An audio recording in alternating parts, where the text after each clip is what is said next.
Salut à tous et bienvenue sur Webistic. Ça y est, on est en 2025. Et qui dit nouvelle année, dit nouvelles tendances pour les sites internet. Aujourd'hui, on va explorer les innovations les plus cool du web design.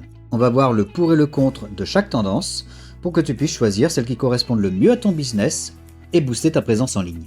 Alors sans plus attendre, on attaque le top 7 des tendances web design qui vont cartonner en 2025. Installe-toi confortablement et profite du spectacle. On en entend parler partout. C'est le sujet du moment. L'intelligence artificielle est en train de révolutionner le monde du web design. Et en 2025, elle sera encore plus présente. Des outils comme ChatGPT, Midjourney ou DALL-E ont déjà changé la façon dont on crée du texte et des images. Maintenant, l'IA s'implique encore plus dans la conception des sites. Elle participe même à la création des maquettes, des prototypes et du code. Tu peux créer une maquette ou un prototype interactif en quelques clics, juste avec des instructions écrites ou un croquis. L'IA générative, c'est super pratique pour gagner du temps ou trouver de l'inspiration. Elle te propose des mises en page, des couleurs ou des styles graphiques auxquels tu n'aurais peut-être jamais pensé. Mais attention, est-ce que c'est vraiment efficace? L'IA, c'est encore tout nouveau. Il y a quelques années, personne n'en parlait. Ça s'est développé vite, très vite, peut-être trop vite. Et du coup, il y a encore pas mal de failles. Il y a 3 problèmes principaux que tu peux rencontrer avec l'IA. Tout d'abord, le manque de créativité et d'originalité. L'IA n'a pas de vraie réflexion humaine.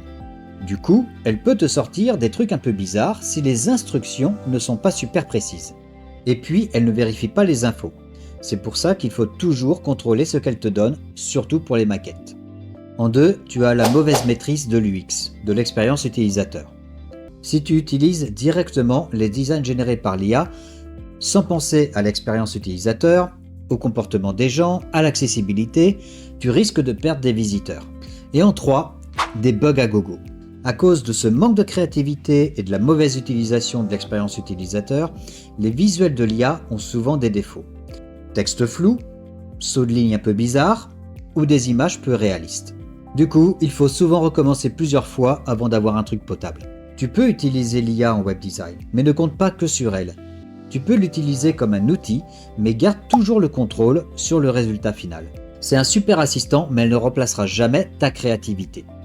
Et puis, personnalise toujours les résultats. Ajoute ta touche perso pour qu'elle reflète bien ton identité. Et surtout, expérimente. Teste différents outils pour voir comment l'IA peut t'aider dans ton travail. Le minimalisme, c'est un classique du web design. Mais en 2025, il évolue vers quelque chose de plus humain, le minimalisme émotionnel. Fini le minimalisme froid et austère. Maintenant, on crée des designs épurés qui touchent les gens. Un site minimaliste bien fait, c'est l'idéal pour l'utilisateur. Les pages chargent plus vite, donc il y a moins de risques que les gens partent. Et puis, ça concentre l'attention sur l'essentiel. Mais attention, faut pas tomber dans l'excès, sinon ça fait vide sans âme. Pour réussir le minimalisme émotionnel, utilise des couleurs douces et naturelles et une typographie plutôt arrondie. Le site de Lemonade est un excellent exemple de design minimaliste.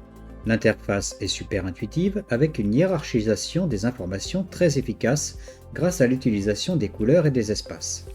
La typographie est agréable à lire, les illustrations épurées et les animations subtiles enrichissent l'expérience utilisateur sans surcharger l'interface.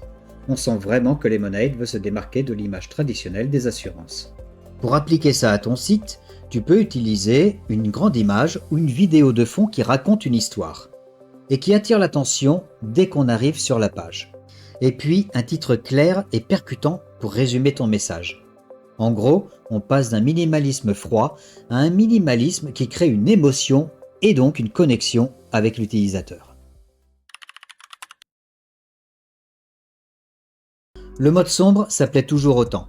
Et en 2025, il s'améliore avec des couleurs plus riches, des textures plus fines et des jeux de lumière plus sophistiqués. Ça rend l'expérience visuelle plus immersive. Et puis le mode sombre, c'est bien aussi pour le confort des yeux, surtout si tu passes beaucoup de temps devant l'écran. Et puis ça donne un look élégant et moderne. Et en plus, pour les appareils avec des écrans OLED, ça t'économise de la batterie. Par contre, il faut faire gaffe à la lisibilité en mode sombre. Si le texte n'est pas assez contrasté par rapport au fond, c'est difficile à lire.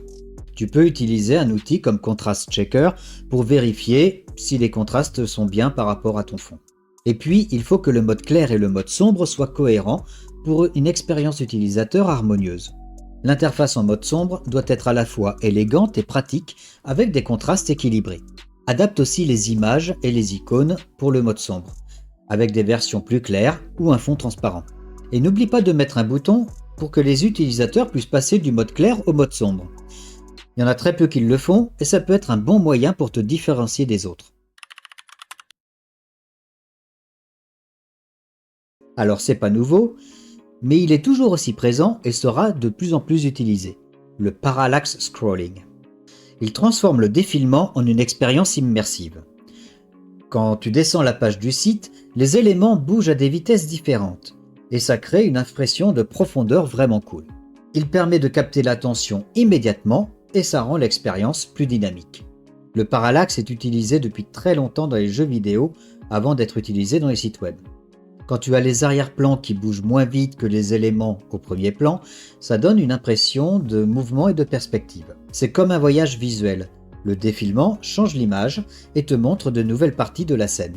Pour utiliser le parallax scrolling, il faut bien planifier la composition visuelle, les différents plans et la vitesse. Utilise des transitions fluides et évite les effets trop brusques. Et optimise les performances parce que des images trop lourdes peuvent ralentir ton site. La plupart des plateformes comme WordPress ou Webflow ont des plugins pour le faire. Ou sinon sur Elementor, tu as un module spécifique pour le créer. En 2025, la typographie ne se contente plus d'être un simple élément de texte. C'est un outil de design qui crée un impact visuel fort et qui est capable de transmettre un message clair et percutant. Utiliser des typographies audacieuses et grandes, ça attire l'attention et ça donne une forte personnalité au site. Cette tendance est parfaite pour les landing pages ou les pages d'accueil, car il est important de capter l'attention dès le premier regard. Si tu veux mettre en avant une promotion ou un message important, une grande typographie bien lisible, c'est super efficace. Mais il faut trouver l'équilibre entre l'impact et la lisibilité.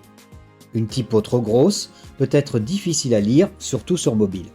Adapte la taille du texte sur différents écrans et assure-toi qu'elle soit lisible même en petit. Il faut que tu crées une hiérarchie typographique claire, avec des styles et des tailles différentes pour les titres, les sous-titres et le texte. Tu peux t'aider d'outils comme FontPair qui peuvent t'aider à trouver des combinaisons de polices harmonieuses. L'accessibilité, c'est super important. Et en 2025, ça va presque devenir la norme. Un site inclusif, c'est un site où tout le monde, même les personnes handicapées, peuvent naviguer facilement. Et cette année, on fait encore plus attention aux normes WCAG. Par exemple, il faut penser au contraste de couleurs suffisant entre le texte et le fond pour que ce soit facile à lire pour les personnes malvoyantes. Et les grandes typos dont on parlait tout à l'heure peuvent vraiment t'aider pour ça. Intègre des descriptions alternatives pour tes images pour que les lecteurs d'écran puissent les décrire aux personnes malvoyantes ou aveugles. Pour améliorer l'accessibilité de ton site et suivre les directives WCAG, tu peux utiliser des outils comme Wave ou Axe DevTools. Tu peux aussi ajouter les attributs Alt descriptifs à toutes tes images. Tu peux aussi tester la navigation au clavier et aussi utiliser les balises HTML pour structurer ton contenu. Et en plus, les moteurs de recherche tiennent compte de l'accessibilité pour le référencement. Alors autant en profiter. Et la dernière tendance, ce sont les micro-animations. Celles qui te donnent des informations, comme une petite animation lorsque tu reçois un message ou une notification. Ou alors quand tu passes ta souris sur une image et qu'elle zoome un petit peu ou qu'elle change de couleur, ça crée un effet vraiment sympa. Et franchement, les avantages des micro-animations, c'est juste énorme. Ça rend l'expérience utilisateur beaucoup plus agréable et intuitive.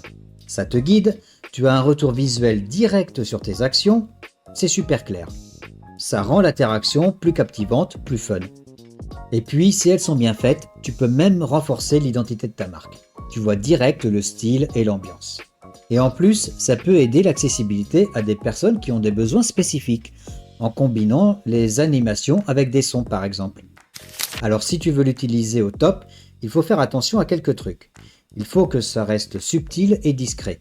Il faut surtout pas que ça devienne une distraction. Les micro-interactions doivent avoir un but précis, il faut que ça améliore vraiment l'interaction.